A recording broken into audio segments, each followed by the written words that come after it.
In 1955, my family had an opium farm far from the village. At the edge of the farm was a small creek. The creek was not deep, only about waist level, with clear water. Beyond the creek was the jungle. My son and I had made a bridge out of long bamboos to cross to the other side. Sometimes I would go hunting for birds and squirrels beyond the creek. But that creek was kind of weird. Occasionally, you would see a black log floating by. It's almost as if it's the same black log. The first time I made the bridge there, as I was farming, I heard something from the bridge. It was the log that knocked my bridge off. The following week, my wife and son came to help me with the farm again. We put another bridge there. The next day, before my wife and son went back home, we saw another black log floating by, knocking the bridge into the creek again. I told my son to forget about it. Maybe there's a spirit guardian in the area that doesn't like the bridge or something. I remember one day I was at the farm alone. I knew that the next day my wife and son would be back to help me again. That day, I kept hearing a rooster crowing on the other side of the creek. I wanted to get some meat to cook for my wife and son, so I grabbed my crossbow and went to the creek. A big black log was already stuck on the side of the creek about 50 yards upstream. I started crossing the creek, and the water was only waist deep. I could see my feet since the water was clear. When I got to the other side, I followed the sound of the rooster crowing. I followed it for a while and then it just suddenly stopped. Everything was silent. I stopped to listen and see where the crowing would come from next. Then I heard sticks breaking as if a big animal was coming my way. I looked ahead and saw something big and hairy walking toward me. It looked like a rock ape or a Bigfoot. It was bigger than a bear, but walking on 2 feet like human. When it saw me, it stopped and hid behind a tree. Then I saw it peek its head out to look at me. I wasn't going to run, afraid that I might trigger it to chase after me. However, I remembered the elders talking about these creatures and how they would eat you if they caught you. I turned and ran. The Bigfoot started chasing after me downhill toward the creek. It was somewhat slow and was holding on to a few trees along the way to avoid falling. I guess what the elders said was true. These creatures can run fast on flat land and a fill, but they're very slow when going downhill. I was faster, so I got to the creek first and decided to hide and lay down under some thick jungle taro plants. Then I saw the creature got to the edge of the creek and looking at my farm. This Bigfoot creature is about 20 yards from me to my right, and luckily it didn't see me under the thick taro plants. It thought I might have crossed the creek to my farm, so it started crossing the creek too. I cannot believe how big this creature is. The creek was only up to its knees. As it crossed the creek, suddenly the sky turns dark and started to sprinkle as if it was going to rain. It got to my farm and started looking and sniffing around. After a while, it looked right back at me, but I was still hiding inside the cover of the taro plants. It didn't see me but probably smelled my scent. The Bigfoot creature started walking toward the creek, but by this time it had started to rain heavily. The creek hadn't risen yet. It was still the same shallow creek. But for some reason, when the Bigfoot creature got into the water, the level was up to its chest. It was crossing the same spot it had crossed earlier, but the water turned murky. Sensing something was wrong, the creature started turning back toward my farm. That's when the big black log on the side of the creek started bobbing and moving toward the Bigfoot creature. I've never seen anything so clearly. The log reached the Bigfoot creature, and the creature ducked down underwater to avoid it. As the log passed, the creature never resurfaced. When I saw that, I knew the little creek had something in it. Right after that happened, the rain suddenly stopped. I waited for the sun to come out. I was scared to cross the creek, but when I got to the edge, I saw that the creek was clear again and seemed shallow. I was able to cross the creek back to my farm without any trouble. The next day, my wife and son came back to the farm to help me. That day, I told my wife that after we were done farming that year, maybe we shouldn't farm there anymore, because I had seen something very strange the day before. I told her that when we got back home, I would explain what I saw. We farmed all day, and in the evening, I went back home with my wife and son. A few days later, I went back to my opium farm. That first night, I dreamed that someone was knocking on my door. When I opened the door, it was already morning. Standing outside was a young man dressed very strangely. He wore all black with white markings. He said to me that the other day, he was just wandering his father's village and decided to take a nap at the edge of my farm.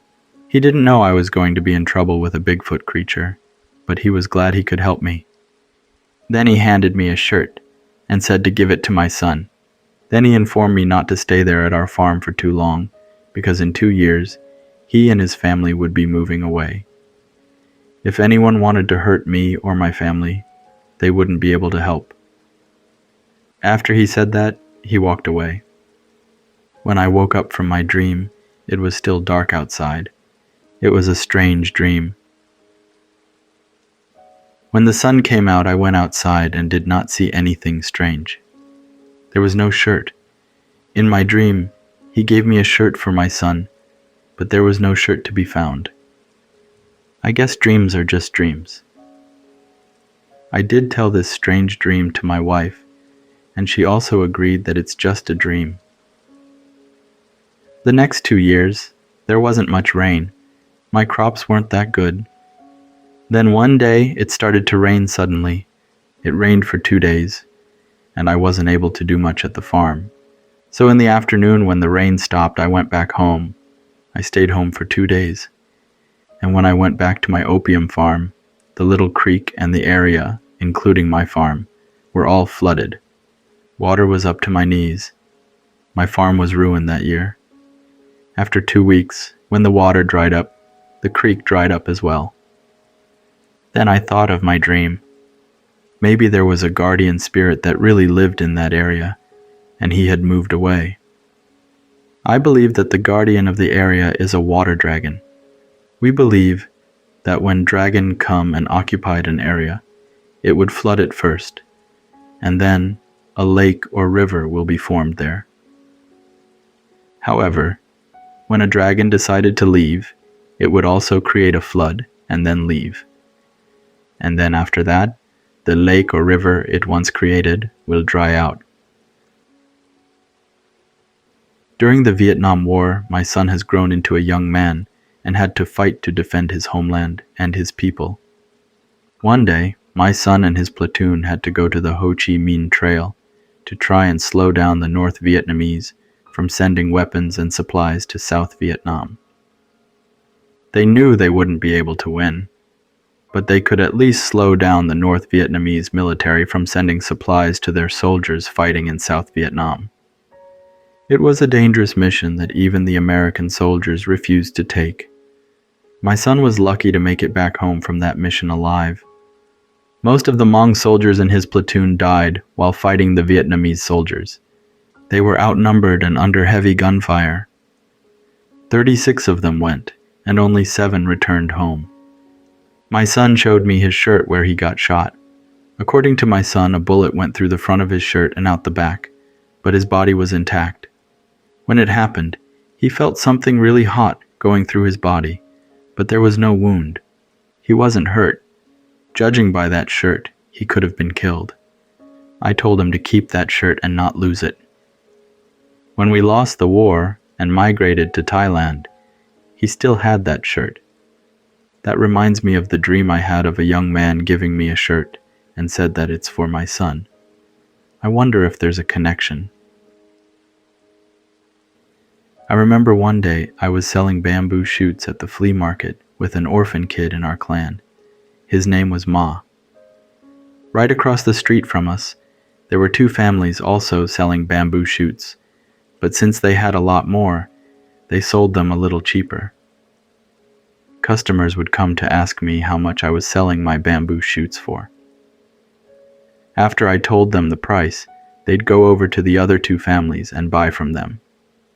Then I would lower my price to match the other two families. The other two families noticed, and then they lowered their price a little more to get more customers. I told Ma to go home and ask my wife to get the shirt and bring it to me. I believe that the shirt is special, and it brings a certain kind of luck.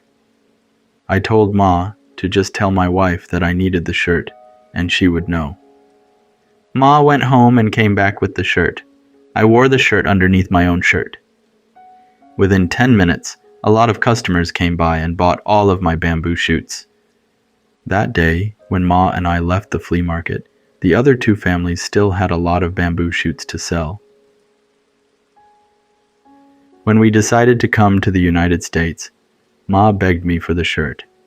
He really wanted to come to the United States, but because he was an orphan and living with his uncle, he was in debt to them. Even if he really wanted to come, if his uncle's family didn't want to come to the US, he had to stay with them and help them. Ma was crying. I said to him that as an uncle and a relative of his, I didn't want to give him the shirt. Why would I leave for America and leave behind a torn-up shirt for him? But Ma kept begging. Before we came to the United States, I gave Ma the torn-up shirt and also 2,000 baht, which isn't much. The man or the main character in this story passed away due to old age. It was the grandson who sent me this story. His name is Du Xiong. Du's father is the one who went to fight the Viet Cong and was shot with no wound. Du said that nowadays when they go back to Thailand, the orphan Ma has 2 houses and is quite a rich man. But Maz said one of his uncles would borrow the dragon shirt to go gambling. After a while, the dragon shirt lost its power. At first, his uncle was making good money from gambling, but after a while he lost everything and ended up hanging himself. After that, the family of that uncle burned the shirt. And this is the end of the story. Thank you for listening.